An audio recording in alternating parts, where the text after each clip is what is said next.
So we two poor terrestrial castaways lost in that wild growing moon jungle crawled in terror before the sounds that had come upon us.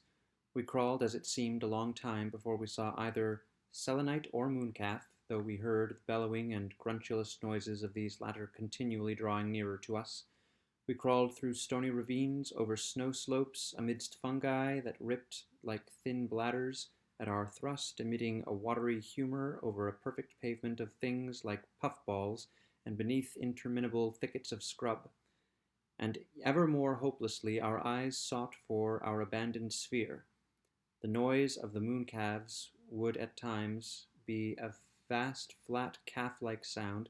At times it rose to an amazed and wrathy bellowing, and again it would become a clogged bestial sound, as though these unseen creatures had sought to eat and bellow at the same time. Our first view was but an inadequate transitory glimpse, yet none the less disturbing because it was incomplete.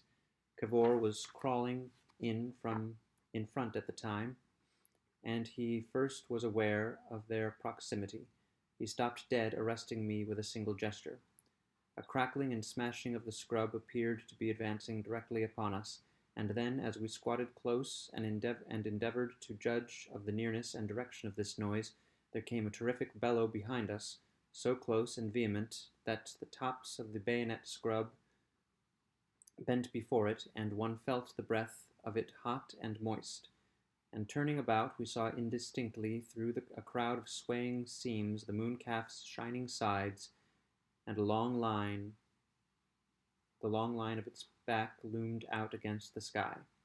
Of course, it is hard for me now to say how much I saw at that time, because my impressions were corrected by subsequent observation. First of all impressions was its enormous size. The girth of its body was some fourscore feet, its length perhaps 200. Its sides rose and fell with its labored breathing. I perceived that its gigantic flabby body lay along the ground, and that its skin was of a corrugated white dappling into blackness along the backbone. But of its feet we saw nothing. I think also that we saw then the profile, at least, of the almost brainless head, with its fat encumbered neck, its slobbering omnivorous mouth, its little nostrils, the tight shut eyes, for the mooncalf invariably shuts its eyes in the presence of the sun. We had a glimpse of a vast red pit as it opened its mouth to bleat and bellow again. We had a breath from the pit, and then the monster heeled over like a ship, dragged forward along the ground, creasing all its leathery skin, rolled again, and so wallowed it past us, smashing a path amidst the scrub, and was speedily hidden from our eyes by the dense interlacings beyond.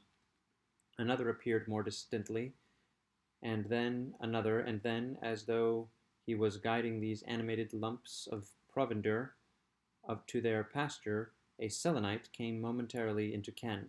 My grip upon Cavour's foot became convulsive at the sight of him, and we remained motionless and peering along long after he had passed out of our range. By contrast with the mooncalves, he seemed a trivial being, a mere ant, scarcely 5 feet high. He was wearing garments of some leathery substance, so that no portion of his actual body appeared, but of this, of course, we were entirely ignorant.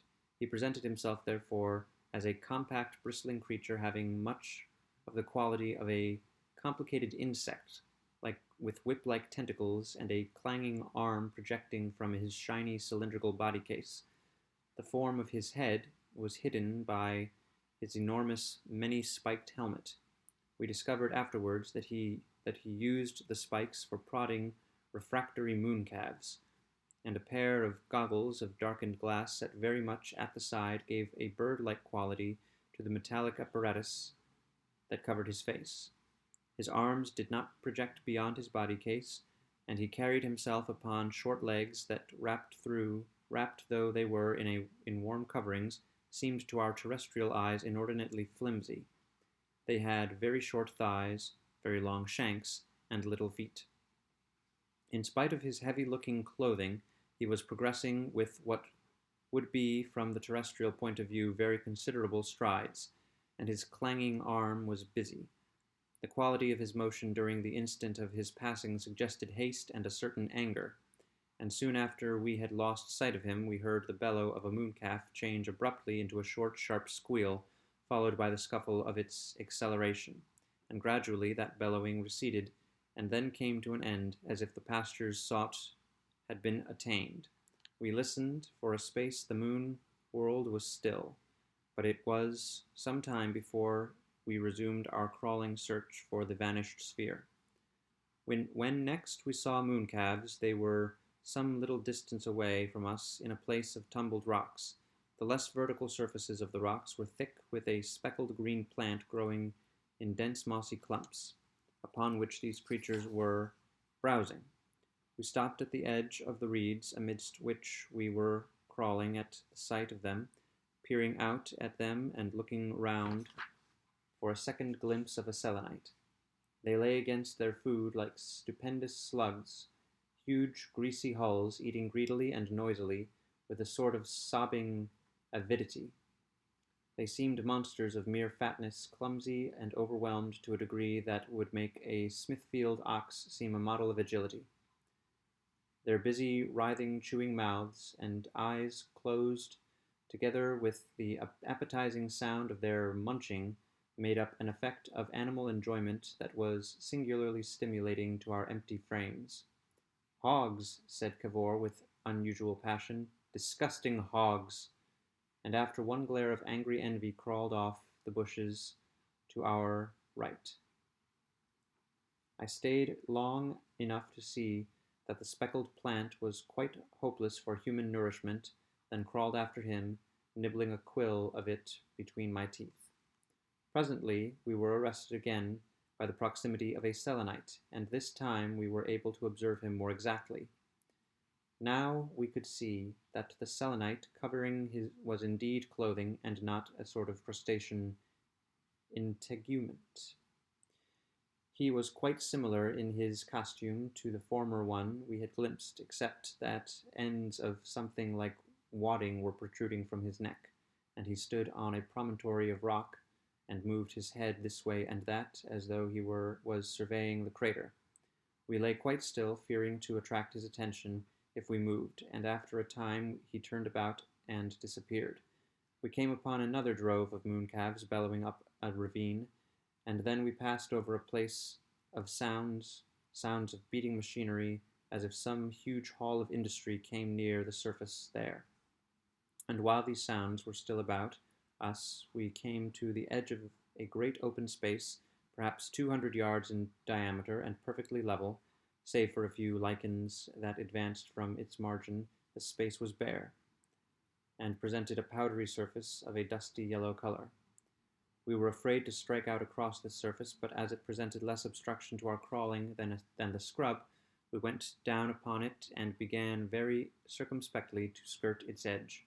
For a little while the noises from below ceased, and everything save for the faint stir of the growing vegetation was very still. Then abruptly there began an uproar, louder, more vehement, and nearer than any we had so far heard. Of a certainty it came from below. Instinctively we crouched as flat as we could, ready for a prompt plunge into the thicket beside us. Each knock and throb seemed to vibrate through our bodies. Louder grew this throbbing and beating, and that irregular vibration increased until the whole world seemed to be jerking and pulsing. "Cover," whispered Cavour, and I turned towards the bushes. At that instant came a thud like the thud of a gun, and then a thing happened. It still haunts me in my dreams. I had turned my head to look at Cavour's face, and thrust out my hand in front of me as I did so, and my hand met nothing, plunged suddenly into a bottomless hole. My chest hit something hard, and I found myself with my chin on the edge of an unfathomable abyss that had suddenly opened beneath me. My hand extended stiffly into the void. The whole of that flat circular area was no more than a gigantic lid that was now sliding sideways from off the pit it had covered into a slot prepared for it. Had it not been for Cavour, I think I should have remained rigid, hanging over this margin and staring into the enormous gulf below, until at last the edges of the slot scraped me off and hurled me into its depths. But Cavour had not received the shock that had paralyzed me. He had been a little distance from the edge when the lid had first opened, and perceiving the peril that held me helpless, gripped my legs and pulled me backward. I came into a sitting position, crawled away from the edge for a space on all fours, then staggered up and ran after him across the thundering, quivering sheet of metal. It seemed to be swinging open with a steadily accelerated velocity, and the bushes in front of me shifted sideways as I ran. I was none too soon. Cavor's back vanished amidst the bristling thicket, and I scrambled up after him. The monstrous valve came into its position with a clang. For a long time we lay panting, not daring to approach the pit. But at last, very cautiously and bit by bit, we crept into a position from which we could peer down. The bushes about us creaked and waved with the force of a breeze that was blowing down the shaft. We could see nothing at first except smooth vertical walls descending at last into an impenetrable black, and then very gradually we became aware of a number of very faint and little lights going to and fro. For a time that stupendous gulf of mystery held us so that we forgot even our sphere. In time, as we grew more accustomed to the darkness, we could make out a very small, dim, elusive shapes moving about among those needlepoint illuminations. We peered amazed and incredulous, understanding so little that we could find no words to say. We could distinguish nothing that would give us a clue to the meaning of the faint shapes we saw. "What can it be?" I asked. "What can it be?" "The engineering. That must live in these caverns during the night and come out during the day." "Cavor," I said, "can they be that?" It was something like men? That was not a man. We dare risk nothing. We dare do nothing until we find the sphere. We can do nothing until we find the sphere. He assented with a groan and stirred himself once more. He stared about him for a space, sighed, and indicated a direction. We struck out through the jungle. For a time we crawled resolutely, then with diminishing vigor. Presently, among gear shapes of flabby purple, there came a noise of trampling and cries about us. We lay close, and for a long time the sounds went to and fro, and very near. But this time we saw nothing. I tried to whisper to Cavor that I would hardly go without food much longer, but my mouth had become too dry for whispering. Cavor said I must have food. He turned to face Cavor, I said, I must have food. He turned a face full of dismay towards me. "It's a case for holding out," he said. "But I must," I said. "And look at my lips. I've been thirsty some time. If only some of that snow had remained. It's clean gone. We're driven from Arctic to tropical at the rate of a degree a minute." I gnawed my hand. "The sphere," I said. "There is nothing for it but the sphere." We roused ourselves to another spurt of crawling. My mind ran entirely on edible things, on the hissing profundity of summer drinks. More particularly, I craved for beer. I was haunted by the memory of a 16-gallon cask that had swaggered in my Lympne cellar. I thought of the adjacent larder, and especially of steak and kidney pie, tender steak and plenty of kidney, and rich, thick gravy between.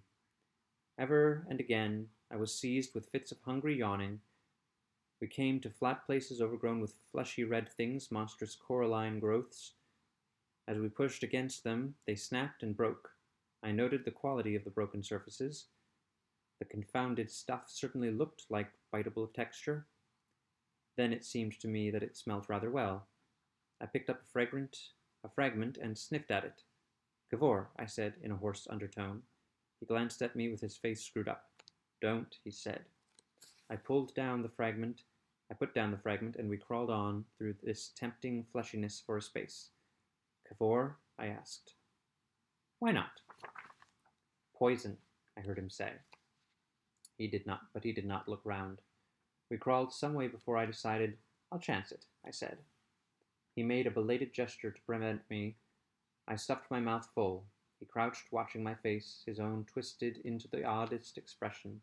"It's good," I said. "Oh, Lord," he cried. He watched me munch, his face wrinkled between desire and disapproval. then suddenly succumbed to appetite and began to tear off huge mouthfuls. For a time we did nothing but eat.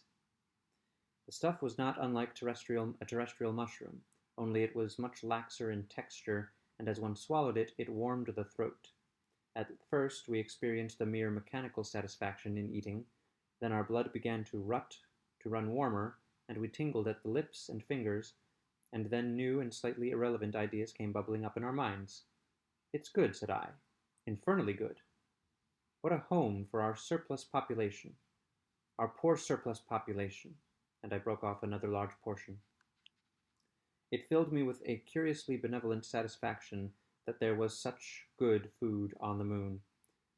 The depression of my hunger gave way to an irrational exhilaration. The dread and discomfort in which I had been living vanished entirely. I perceived the moon no longer as a planet from which I most earnestly desired the means of escape, but as a possible refuge for human destitution.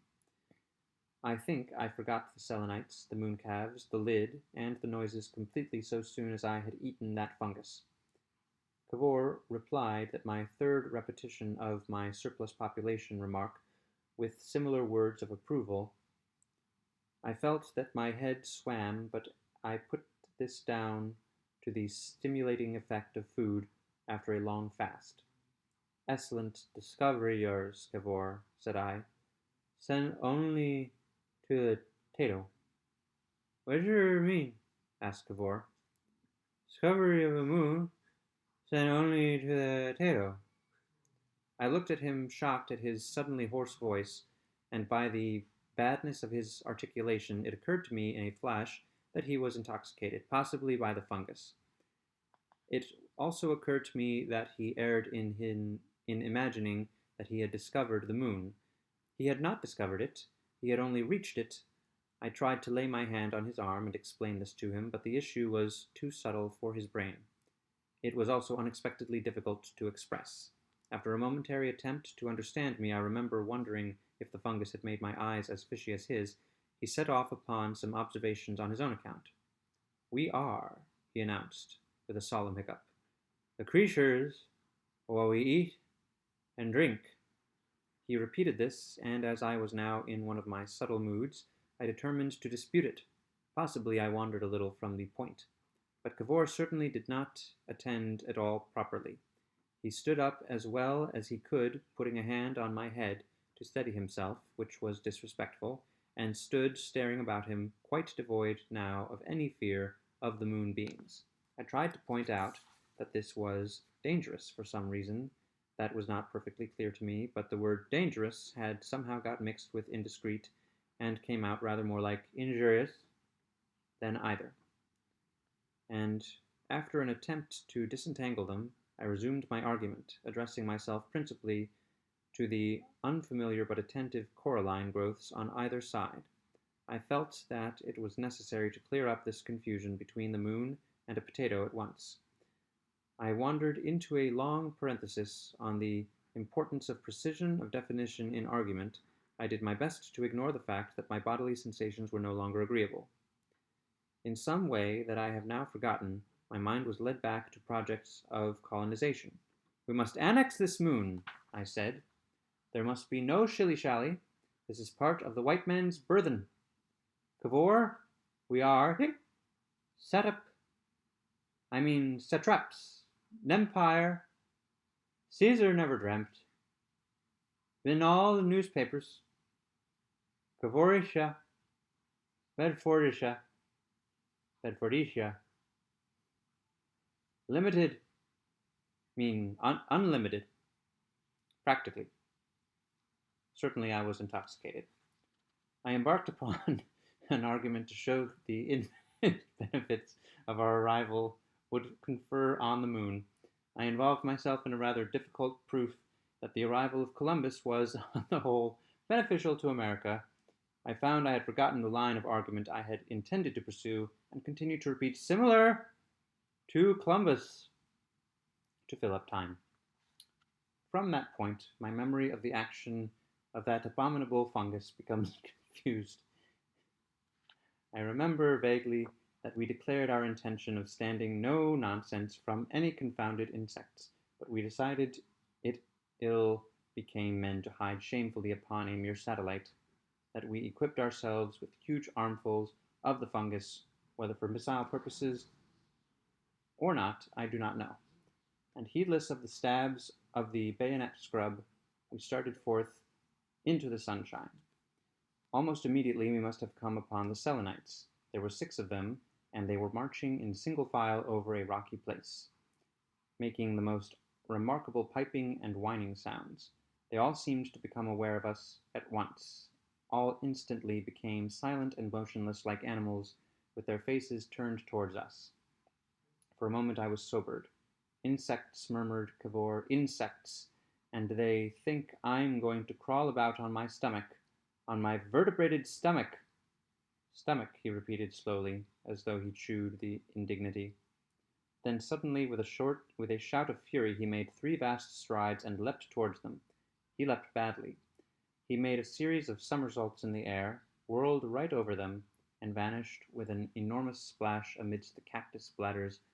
What the Selenites made of this amazing and, to my mind, undignified interruption from another planet, I have no means of guessing. I seem to remember the sight of their backs as they ran in all directions, and I am not sure. But I am not sure.